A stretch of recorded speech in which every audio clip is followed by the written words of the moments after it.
Je serais fier de dire, c'est pas du mensonge, de dire que l'hélicoptère qu'on a eu aujourd'hui peut en 2 minutes atteindre les États-Unis. Ça démontre aussi de la capacité, l'effort qui est en train d'être fait. Pour dire à mon aîné, avec tout le respect que je vous dois, vous savez, quand on est sur une chaîne de télévision, ce sont des millions, des centaines de milliers de gens qui nous regardent. Ce qu'on dit ici, c'est très important de faire extrêmement attention. Vous êtes un responsable des partis politiques ou de regroupements, ou en tout cas de dynamique politique, vous l'avez dit, avec tout le respect que je vous dois, je vous invite à faire extrêmement attention à ce que vous dites. Quand vous dites que nous venons d'acquérir un hélicoptère qui peut atteindre les États-Unis en 2 minutes, je crois que ceux qui nous regardent, il ne faut pas qu'on nous juge tous de la même manière, parce que si vous venez de dire, je ne peux pas m'asseoir sur un plateau de télé et laisser ça passer, c'est grave. C'est grave venant des responsables, venant des Maliens avertis et conscients. Moi, je serais fier de dire, c'est pas du mensonge, de dire que l'hélicoptère qu'on a eu aujourd'hui peut en 2 minutes atteindre les États-Unis. Ça démontre aussi de la capacité, l'effort qui est en train d'être fait. Vous avez l'effort qui est en train d'être fait. Vous avez dit ici que vous cautionnez la propagande. Nous ne cautionnons pas la propagande. Même si on fait de la propagande sur la base de la vérité, si on achète des derniers avions, toute dernière génération, et que c'est vrai, parler là-dessus, promouvoir que l'armée malienne vient d'acquérir des hélicoptères toute dernière génération, si c'est vrai, c'est une fierté. Mais si c'est faux, et que vous dites que vous voulez vous inscrivez dans cette dynamique de mensonges que certains diffusent en longueur de journée, je suis désolé, messieurs, en tant que responsable de parti, vous devez vous garder de ça. Je suis choqué d'entendre un responsable des partis dire qu'il y a un hélicoptère qui peut quitter le Mali pour atteindre les États-Unis en 2 minutes et qui nous dit qu'il soutient la propagande autour de ça. C'est gravissime, monsieur. Moi, je serais fier.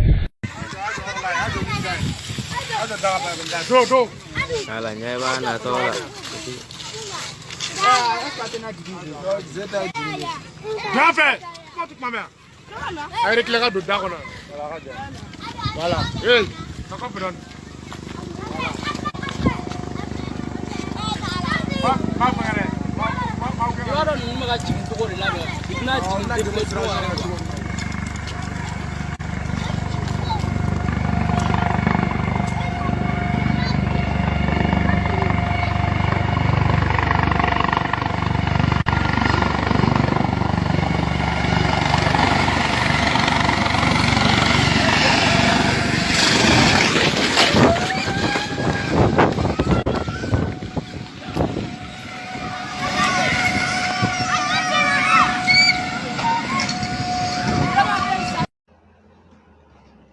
Bonjour mesdames et messieurs, bonsoir chers auditeurs, bonsoir chères auditrices. Bienvenue encore une fois de plus sur la plateforme Éclaireur Pro Vérité. Comme on aime à le dire, c'est toujours un plaisir de vous avoir, de discuter et surtout de partager l'expérience intellectuelle que nous essayons de faire ici chaque soir. Aujourd'hui, nous sommes le 20 août 2022. Avant de tomber dans les 3 thématiques que je vais développer, et après moi viendra notre maire Blanc, je tiens à vous donner quelques informations relatives au Mali pour vous dire un peu comment la situation évolue là-bas. Et il faut d'abord rappeler à Assimi, la chanson de forces spéciales ivoiriennes que tu viens d'entendre date du 7 août 2021 et toutes les personnes le savent. Et si vous avez bien suivi en début, ils ont dit comme ça des noms, mais qui sont des noms comme par exemple le capitaine Bravo, ou ils ont dit des choses comme ça. Assimi Goïta, il faut savoir que toute armée qui se respecte, les forces spéciales, là, même leur nom, on ne donne pas. Souvent même là, les forces spéciales même peuvent avec leurs femmes, mais elles savent qu'il est du corps, mais elles ne peuvent pas savoir. Mais si je dis ça, les gens vont dire, mais tu as parlé, ben puis c'est fini, il n'y a rien, on n'a rien vu. Mais Assimi Goïta, je vais te poser une question. Lorsque tu étais le vice-président de la transition au Mali, lorsque tu t'es déplacé pour aller au Ghana, pour aller au Maroc, pour aller en Guinée et pour venir en Côte d'Ivoire, c'est surtout pour la Côte d'Ivoire là qui m'intéresse. Quand tu es venu en Côte d'Ivoire, tu es venu par quel moyen? Je suis un peu curieux de le savoir. Tout le monde sait que tu n'es pas venu à pied. Tu es venu en avion, même si vous avez eu des traitements de faveur, Toujours est-il que, même dans le pavillon présidentiel, les passeports sont scannés. Sur ton passeport là, c'est quel métier qui est écrit dessus? J'ai mis le lien de ce que je suis en train de dire. Ce que j'ai dit là, c'est sur Mali Web. Venez me dire que ça n'a pas existé. C'est quand tu es venu là. Je n'étais pas au Ghana, je n'étais pas en Guinée, je n'étais pas au Maroc. Mais quand tu es venu en Côte d'Ivoire là, tu es venu avec quel document? Et c'est quel métier qui est sur ton passeport? Il faut venir expliquer ça aux gens. Et là, tu vas comprendre que votre malhonnêteté, surtout que c'est des forces spéciales, leur métier là, c'est une habitude dans toutes les armées du monde. On met étudiants, menuisier, fonctionnaire. C'est sur quel document? Fonctionnaire, ça veut dire quoi? Fonctionnaire d'État malien, ça veut dire quoi? C'est pas pour cacher quelque chose? Donc, une force spéciale demeure une force spéciale. Ça, c'est la première information. Pour les Maliens qui sont suffisamment ignorants, on leur dit ça. En plus du fait que la Côte d'Ivoire reconnaisse ces soldats qui ne sont pas des mercenaires. Mais ce que au début vous avez voulu leur reprocher là, toi-même Assimi, quand tu es venu en 2021 en Côte d'Ivoire là, ton métier sur ton passeport là, c'est ce que je viens de dire aux gens ici maintenant. Il faut venir sortir pour dire que c'est faux. Il faut venir sortir pour dire que tu n'es jamais venu en Côte d'Ivoire. J'ai donné la source, j'ai mis le lien. C'est ça qu'on appelle un vrai garçon. Ambiga partager, ambiga partager. Ambi fe agata fo hasi fi. Nyaga kande tane, masina ka. Andara ta, angula ta, anye fembeke ta, sota kono, foi. Foi, wa kwanga na kuma fofana. Kwa arme monta en puissance. Anye te foi là ya. On continue toujours. Deuxième information. Mesdames et messieurs, vous vous souvenez, il y a pratiquement 2 semaines, il y a des soldats qui étaient dans le camp de Massina. Et ces soldats-là étaient en train de plaindre leurs conditions misérables, exécrables, misérabilistes. Une condition des plus précaires. Et eux-mêmes en riaient pour dire qu'à la vérité, il n'y a aucune armée malienne qui monte en puissance. Au contraire, votre armée bat en couille. L'armée malienne est dans la débandade totale. L'armée malienne est dans un désastre complet. Et je vais vous donner d'autres exemples. À telle enseigne qu'ils ont montré comment ils vivent. En toute sincérité, est-ce que des gens qui doivent défendre une patrie, ce que vous avez vu sur Internet là, ça peut leur donner le courage de défendre leur patrie? Mais vous, dans votre propagande, vous mentez. Pour qu'on dise, à travers la bouche de certains illettrés qui ne se brossent même pas correctement la bouche, que votre armée, dans votre imagination, monte en puissance, alors que la réalité, les militaires l'ont dit. Et chers tous, ce que je vais vous dire, c'est que tous les soldats qui ont fait cette vidéo-là, ils ont été arrêtés cette semaine-là, sous les ordres d'Assimi Goïta. Pourquoi ils sont sortis? Pour dénoncer leur précarité. Ils ont donc été arrêtés. Troisième information, vous savez, il y a pratiquement quelques jours, l'armée française a quitté la dernière base militaire française qui était située à Gao.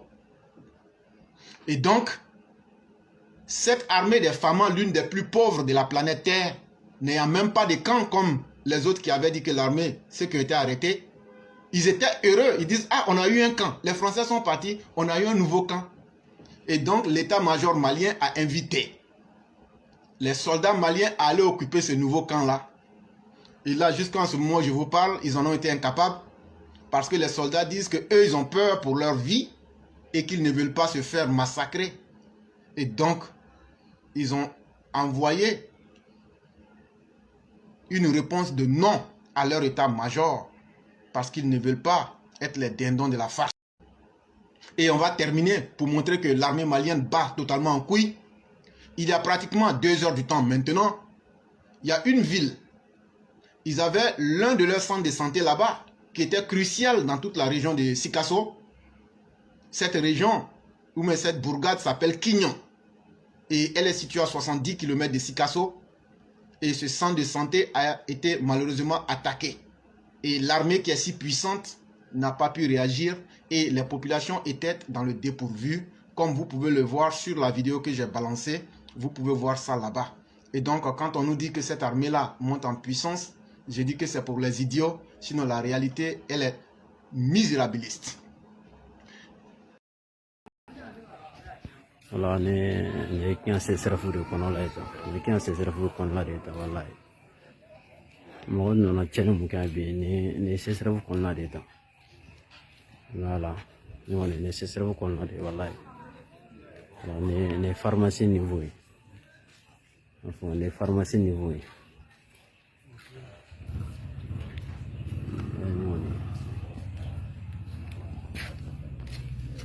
Cinquième et dernière information, nous vous avons toujours dit qu'il y a une connexion entre Soroguium, entre l'axe même du mal, si vous voulez.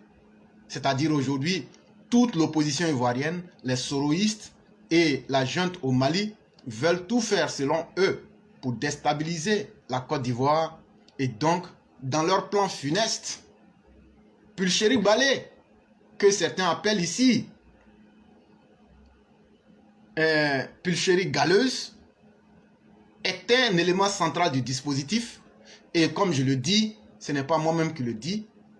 J'ai posté une vidéo ce matin où vous pouvez voir les connexions de cette dame-là avec ses forces obscurantistes, ses forces lugubres. Et on écoute la vidéo ensemble ici pour nous convaincre du pourquoi elle s'est déplacée. Et quand nous vous avons dit ici qu'elle a rencontré des personnes en plus de Soroguium, elle nous donne le nom de quelqu'un ici qui reconnaît ses connexions avec les forces soroïstes et on écoute ensemble. Merci.